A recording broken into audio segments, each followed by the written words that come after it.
Hello viewers, welcome to முக்கீஸ் vlog. நம்ம post பண்ணி கொஞ்ச நாள் ஆயிடுச்சு. இன்றைக்கி கிறிஸ்மஸ். ஸோ வீட்டில் நம்ம பூசணிக்காய் சாம்பார், மஞ்சள் பூசணிக்காய் சாம்பார் வந்து கொஞ்சம் ட்ரை பண்ணுறோம். அதை வந்து அப்படியே வீடியோ கேப்சர் பண்ணி அழகாக உங்களுக்கு போட்டுடலான்ட்டு. இப்போ பார்த்தீங்கன்னா ஒரு குக்கர் எடுத்துங்க. தண்ணி நல்லா ஒரு 3 டம்ளர் விட்டு பாயில் பண்ண வச்சுருக்கேங்க. பாயில் ஆகணுன்றது அவசியம் இல்லை, தண்ணி போட்டிருக்கேன், சூடாகட்டும். இப்போ இதோடையே பார்த்தீங்கன்னா லைட்டாக தண்ணி நல்லா சூடானதுக்கப்புறங்க 1/2 டம்ளர் தோரம் பருப்பு ஒரு 15 நிமிஷம் ஊற வச்சதை ஆட் பண்ணியிருக்கேன். இது கூட 1 கப்புங்க பூசணிக்காய் அப்படியே நம்ம இதிலே ஆட் பண்ணிவிடுவோம். இந்த மாதிரி பருப்போடு நம்ம சேர்த்து ஆட் பண்ணும்போது நல்லா மசிஞ்சு வருங்க. அது இன்னும் கூட டேஸ்ட் நல்லா என்ஹான்ஸ் பண்ணி தரும். முக்கியமாக பசங்க வந்து இதை எடுத்து வைக்க மாட்டாங்க, நல்லா மேஷியான கன்சிஸ்டன்சிக்கு போயிடும். ஓகேங்களா? ஸோ இப்போ இது கூட நம்ம என்ன பண்ணுறோன்னா உப்பு, இதுக்கு பருப்புக்கு தேவையான உப்பை மட்டும் ஆட் பண்ணிக்கலாங்க. நெக்ஸ்ட்டாக ஒரு 7 பல் பூண்டு போட்டுக்கோங்க. பெருங்காயத்தூளுங்க ஒரு 1/4 டீஸ்பூன் போட்டுக்கோங்க. நெக்ஸ்ட்டு ஒரு 1/4 டீஸ்பூன் மஞ்சள் பொடிங்க. அவ்வளோதான். இது கூட வந்து நம்ம பச்சை மிளகாவும் ஒரு 2 ஆட் பண்ணிக்கலாம். நல்லா உடச்சே போட்டுக்கலாங்க, எல்லாம் மசிஞ்சு தான் வரும். குக்கர் வந்து லிட் போட்டு மூடி விட்டுட்டு நல்லா வந்து ஒரு 4 விசில் கொடுத்து ஆஃப் பண்ணி பார்ப்போங்க. சாம்பார் தாளிப்பு எப்படி கொடுக்குறதுன்னு பார்த்துருப்போங்க. நல்லெண்ணெய் விட்டுருக்கேன் கொஞ்சம். இது கூட கடுகு போட்டு தாளிச்சிக்கிறேன்.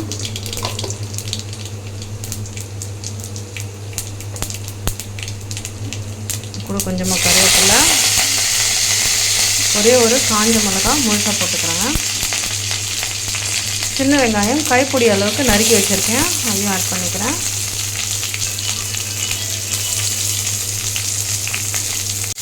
வெங்காயம் வதங்குற அளவுக்கு ஒரு நிமிஷம் சாட் பண்ணிவிட்டு தக்காளி ஆட் பண்ணிடலாங்க.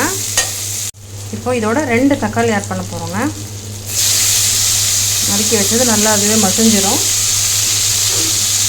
நம்ம ஆல்ரெடி பருப்பு வைக்கும் போது உப்பு அதில் ஆட் பண்ணியிருக்கோம். இப்போதைக்கு இந்த தக்காளி வெங்காயத்துக்கு சும்மா ஒரு 1/2 டீஸ்பூன் போட்டுக்கோங்க.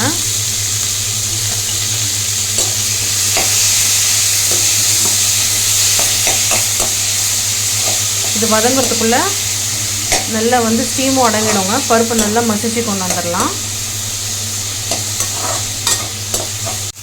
இது கூட சின்னதாக ஒரு கட்டி வெல்லங்க, இது ஆப்ஷனல் தான். கர்நாடகா ஸ்டைல் சாம்பார் மாதிரி கொஞ்சம் லைட் ஒரு ஸ்வீட்னஸோடு இருக்கும். பிடிக்குன்றவங்க ஆட் பண்ணிக்கலாம், வேணான்றவங்க ஸ்கிப் பண்ணிக்கலாம். முன்னாடிலாம் எங்கள் அம்மா வீட்டு சைடில் இதெல்லாம் போட மாட்டாங்க. பட் நான் இது போட ஆரம்பித்ததுலேருந்து எனக்கு ரொம்ப பிடிக்க ஆரம்பிச்சிருக்கு. So I started using it என்ன காரக்குழம்பும் சாம்பார்லையும் ரெகுலராக. வெங்காயம் தக்காளி நல்லா வதங்கினோன்னா புளி தண்ணி சேர்த்துருக்கேங்க. இது கூட நல்லா கொஞ்சம் ஸ்டேர் கொடுத்துருவோம். நெக்ஸ்ட்டாக வந்து மஞ்சள் பொடி அதில் போட்டிருக்கோம், லைட்டாக இதுலேயும் போட்டிருக்கோம். சில்லி பவுடருங்க 1/4 டீஸ்பூனுங்க. மிளகாவும் தனியாகவும் ஈக்குவல் ப்ரொபோர்ஷன்ஸில் போட்டு அரைச்சது 1/4 டீஸ்பூன் போடுறேன். இது கூட சாம்பார் பொடி ஒரு 1 டீஸ்பூன் போட்டுக்கோங்க. 777 பிராண்ட் நான் சஜஸ்ட் பண்ணுவேங்க. பட் நான் இன்றைக்கி யூஸ் பண்ணுறது ஆச்சி தான். 777 பவுடர் காலி ஆகிடுச்சு வீட்டில். பக்கத்து கடையில், அது சூப்பர் மார்க்கெட்டில் தான் போய் வாங்கணும். ஸோ பக்கத்து கடையில் சக்தி மசாலாவும் ஆச்சி மசாலாவும் தான் இருந்தது. ஸோ அதை யூஸ் பண்ணியிருக்கேன். ஸோ இப்போ இது எல்லாத்தையும் ஒரு பிளெண்ட் பண்ணியாச்சுங்க. இது கூட 1 டம்ளர் தண்ணி விட்டு நல்லா இந்த மசாலாஸோட ஃப்ளேவர் குக் ஆகிறதுக்கு நம்ம டைம் கொஞ்சம் கொடுத்துருவோம். ஒரு 5 மினிட்ஸ் கொஞ்சம் பாயில் ஆகட்டோங்க. நெக்ஸ்ட் இதோட நம்ம ரெடி பண்ணி வச்சுருக்கேன் பருப்பு தனியாக ஆட் பண்ணிவிடுவோம். பருப்பும் பம்கினும் போட்டு வேக வச்சுருக்கோம் பார்த்தீங்களா, அதை நல்லா கடைஞ்சி கொண்டு வந்து ஆட் பண்ணுவோங்க. பம்கின் நல்லா மசிச்சு கொண்டு வந்தாச்சுங்க பருப்போட. இந்த அளவுக்கு எனக்கு மசிய வேண்டாம்னு நினைக்கிறவங்க நம்ம வெங்காயம் தக்காளி சாட் பண்ணும்போது அந்த க்யூப்ஸை போட்டு சாட் பண்ணிக்கலாம். இப்போ பார்த்தீங்கன்னா நல்லா கொதிச்சிருச்சுங்க தண்ணி. இது கூட நம்ம இதை ஆட் பண்ணிக்கிறோம். இப்போது நீங்கள் கன்சிஸ்டன்சி பார்த்துக்கோங்க. எங்களுக்கு வந்து கொஞ்சம் லிக்விடாக தான் எங்கள் வீட்டில் ப்ரிஃபர் பண்ணுவாங்க. ஸோ அதனால் நான் இந்த ஸ்டேஜ் வச்சுருக்கேன். இப்போ நம்ம கொதிக்க விடும்போது இன்னும் கொஞ்சம் திக்கன் ஆகும். இதில் இன்னும் கொஞ்சம் கூட லிக்விடேட் பண்ணணும்னு நினைக்கிறவங்க பண்ணிக்கலாம். ஃபைனலாக சாம்பாருக்கு நம்ம ஒரு ஸ்டெப்பு சேர்க்க போகிறாங்க. ஒரே ஒரு காஞ்ச மிளகாய், கொஞ்சமாக சோம்பு, கொஞ்சமாக ஜீரகம், கொஞ்சமாக தனியா. இது கூடயே பார்த்திங்கன்னா ஒரு 2 பத்து தேங்காய் வந்து இந்த மாதிரி கட் பண்ணி ஆட் பண்ணியிருக்கேன். இப்போது இதை லைட்டாக நம்ம ஒரு தட்காவில் போட்டு சாட் பண்ணிப்போங்க.